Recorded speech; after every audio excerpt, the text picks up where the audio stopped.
salam. Sizi öz YouTube kanalımda görməkdən məmnunam. Bu YouTube kanalında mən sizə fransız dilini Azərbaycan dilində hissə-hissə, addım-addım öyrətməyə çalışacağım.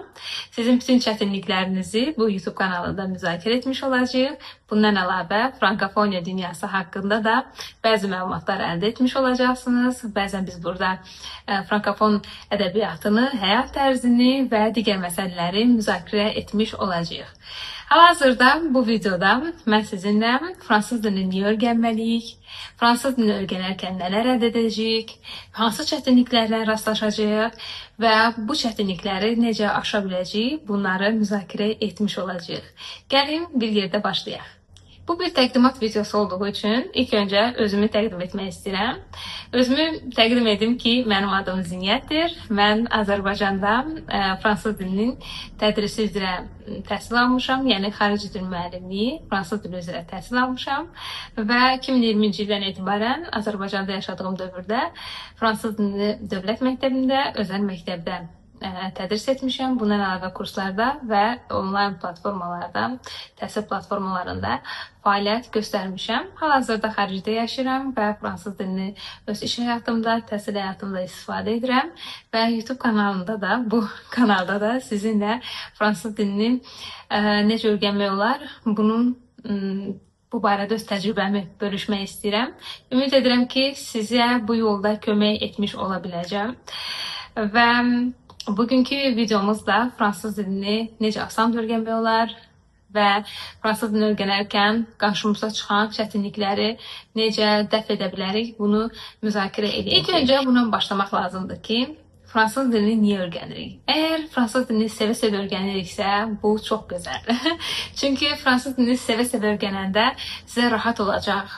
Onu bütün çətinlikləri, yəni bütün bu çətinlikləri sevə-sevə rahatlıqla aşacaqsınız. Yox, əgər sizə fransız dili məcburi şəkildə öyrədilirsə, yəni buna məcbursunuzsa, bu biraz çətin olacaq. Bəzən bəzi tələbələrim Fransada yaşayırlar, gündəlik həyatlarında fransız dili istifadə olunmur. Demək olar ki, çünki onlar ingilis dilində ya təhsil alırlar, ya ingilis dilində işləyirlər. Amma fransız dilini öyrənməlidirlər, çünki sənədləşmə prosesində tələb olunur. Amma bu hal tələbə üçün çox çətin olur. Çünki tələbə fransız dilini sevmir. Amma buna məcburdur. Və bu halda fransız dili çox çətin getmiş olur. Mən hər zaman deyirəm tələbələrə ki, motivasiyanız olsun. Motivasiyanız olmasa, heç kim sizə kömək eləməyəcək. Bu motivasiyanı özünüz yaratmalısınız fransız dili ilə bağlı. Və motivasiya yaratdıqdan sonra hər şey çox asan olur. Yəni, əvvəlki məsələyə qayıdırıq. Əgər fransız dilini sevə-sevə öyrənirsinizsə, əslində bu çətinliklər sizin üçün qısa müddətli çətinliklər olacaq. Yox, əgər məcburən bunu etmiş olursunuzsa, bu sizə uzun müddətli çətinliklər kimi görünəcək. Hansı çətinliklər var? İlk öncə ondan başlayaq. Çətinliklər budur ki, Azərbaycan dili ilə fransız dili çox müxtəlifdir. Və yuxarıda dediyim kimi, mən fransız dilini artıq 6-7 ildir tədris edirəm və təkcə Azərbaycanlı tələbələr yox, ingilis dili və dünyanın hər yerindən olan tələbələrim var və bu tələbələr hansılar ki, fransız dilini sevərək öyrənir, iş üçün və yaxud səyahət üçün və yaxud evlidirlər fransızla. Bunun üçün, əgər bunu sevə-sevə edirlərsə, tez bir zamanda etmiş olurlar. Yəni, bu bütün dil səviyyələrini rahatlıqla keçmiş olurlar. Əgər yox, məcbur edirlərsə, mütləq yarımçıq qalmış olurlar. Yəni, davam edə bilmirlər. Sonraki mərhələlərə keçə bilmirlər. Bu səbəbdən də sevgi burada çox önəmlidir. Təkcə bu məsələ fransız dili ilə bağlı deyil. Fransız dili şəxsləri Azərbaycan dilini tədris edərkən də, əgər onlar Azərbaycan dilini sevə-sevə öyrənirlərsə, bu tez bir zamanda baş verir. 3 ay, 4 ay, 5 ay artıq onlar Azərbaycan dilini öyrənmiş olurlar müəyyən bir səviyyədə. Yəni, məsələ burasındadır ki, bu bütün dillərə aiddir. Yəni, bütün dilləri sevərək öyrənirsinizsə, siz çox az zamanda, bir neçə aya, yəni və yaxud 4-5 aya, yəni bir ildən qısa müddətə də A2, B1 səviyyəsinə çatmış ola bilərsiniz. Sevgi burada çox önəmlidir, motivasiya çox önəmlidir. Onun üçün bu hissəni biraz uzun danışıram ki, siz məsələnin ciddiyyətini dərk eləyəsiniz. Motivasiyanız yoxdursa, bu işə hələ başlamayın. Digər məsələ fransız dilinin Azərbaycan dilindən fərqli olmasıdır. tamamilə fərqlidir. Yəni çünki bunlar müxtəlif dillərdir və burada bu dillərin müxtəlif strukturları var və qrammatika fərqlidir, lüğət bazası fərqlidir, danışıq, cümlə quruluşu tərzləri də müxtəlifdir. Oxşar cəhətlər var, amma ümumilikdə danışdıqda çox şey müxtəlifdir və fərqlidir. Bu məsələni həll etmək əslində çətin deyil. Çünki zamanla siz buna alışırsınız. Niyə alışırsınız? Çünki siz artıq bir fransız kimi düşünməyə başlayırsınız. Fransız dilini öyrənərkən biz nəzərə almalıyıq ki, fransız dilini danışarkən, fransız dilini işlədərkən biz Azərbaycan dilindəki kimi cümlələr qura bilməliyik. Çünki bu halda cümlələrimiz çox mənasız olacaq. Və bu məsələni də həll etmək üçün biz gündə ən az 15-20 dəqiqə fransız dilinə zaman ayırmalıyıq. Və zaman ayırdığımız zaman biz fransız dilinə radio qulaq asmalıyıq, ən azı kinoya və ya cizgi filminə baxmalıyıq. Bundan əlavə fransız dilində bir məqalə oxumalıyıq. Bütün bu aktivitelər, fransız dilindən bağlı olan aktivitelər sizə fransız dilini danışarkən onlar kimi cümlə qurmağa kömək edəcək. Bu çox önəmli hissədir. Bu ilk çətinliklərdən biri hesab olunur. Yəni ilk çətinliklərdən biri budur ki, tələbə deyir ki, mən cümlələrim çox mənasızdır. Çünki mən öz ana dilimdəki kimi cümlə qururam. Məsələn, ingilis dilindəki kimi cümlə qururam və yaxud Azərbaycan dilindəki kimi cümlə qururam və yaxud Alman dilindəki kimi cümlə qururam. Yox, çünki hər dilin öz dil qaydaları var. Ondan istifadə etmək lazımdır. Bu bir çətinliklərdən biridir. Birinci çətinlik motivasiyadır. Əgər motivasiya yoxsa alınmır. İkincisi fransız kimi düşünmək lazımdır. Fransız dilli şəxs kimi düşünmək lazımdır. Və bunu düşünmək üçün də zaman ayırmaq lazımdır. Əgər zamanınız yoxdursa, fransız dilini öyrənmək uzun müddət ala bilər sizdən. Mümkün deyil demirəm, amma uzun müddət zaman ala bilər sizdən. Əgər Azərbaycan dilindən və yaxud rus dilindən və yaxud ingilis dilindən gəlmişsinizsə, bu biraz çətin olacaq sizin üçün. Niyə? Çünki burada cins məsələsi var. Təbii ki, rus dilində, alman dilində cins məsələləri var, amma bu iki dildə orta cins var. Fransız dilində isə orta cins yoxdur. Azərbaycan dilində isə ümumiyyətlə cins kateqoriyası yoxdur. Həm ingilis dilində cins kateqoriyası olsa da bəzi qaydalar ingilis dilində yoxdur, cinslərlə bağlı olan. Gəlin bu məsələni müzakirə edək. Cins kateqoriyası ilkin mərhələdə çətin gəlir. Tələbə deyir, mən necə öyrənəcəm bu cinsləri?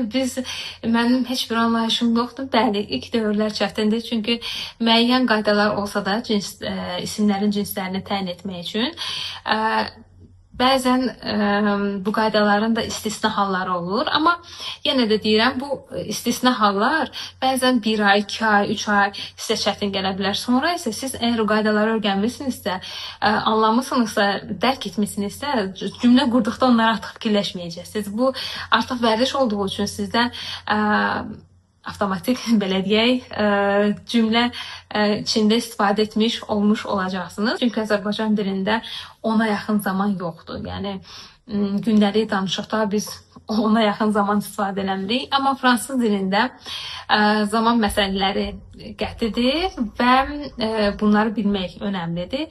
Lakin bir hissə var, bir məsələ var. Heç kim sizdən AK səviyyəsində bütün bu zamanları istifadə etməyi tələb etməyəcək. Çünki AK səviyyəsində sizə lazım olan ən azı 4 zaman ola bilər və öz fikrinizi bu zamanları istifadə edərək deyə bilərsiniz. Sizin dil səviyyəniz C1 səviyyəsi təbii ki, siz fransız dilinin qrammatikasını çox yaxşı bilməlisiniz. Yox, əgər AK səviyyəsi, B1 səviyyəsi nə çatmaq istəyirsinizsə, burada əslində çətin bir hissə, çətin bir məsələ yoxdur qrammatika ilə bağlı.